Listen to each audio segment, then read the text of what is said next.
If you are doing business with the federal government, they might use a term called an information exchange agreement. And I want to explain how this relates to what you might know as a non-disclosure agreement and point out a few differences about what an information exchange agreement is. When you're doing business with different agencies, they will have an agreement that you must sign that really defines the terms and conditions for them providing you with sensitive information from their agency.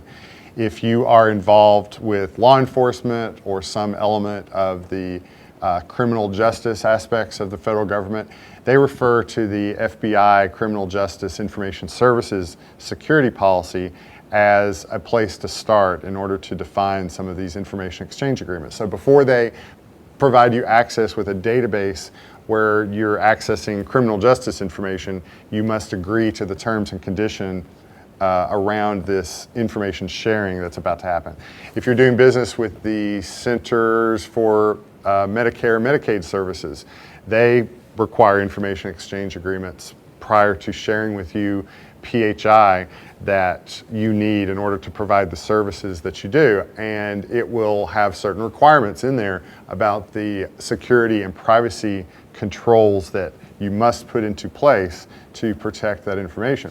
And so historically, businesses will require of their partners, their vendors, a non-disclosure agreement. And many of these are very simple agreements, and they simply state, do not disclose this information to any unauthorized party that we're sharing this with you. And so it's asking you to just keep it secret, keep it private. But in reality, if you are a company that's providing this service, there are times when you do have to share the information. And the NDA becomes something that was so non-specific that we still just go ahead and do what we think is best with the data.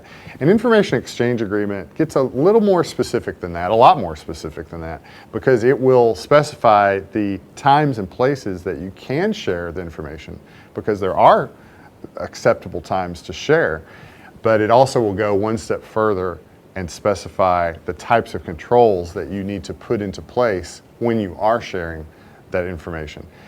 Whether you're sharing with the agency or then in the course of doing your services, you're sharing with someone else. So this is something to think about in order to take your non-disclosure agreements to the next level, because I think we can learn a lot from information exchange agreements to get more specific with our partners in terms of what requirements we expect to be put onto the information whenever they're using it, transmitting it, processing it, using it in their day-to-day services that they provide. So check out the examples that we're providing to you on these and let us know if you have any questions.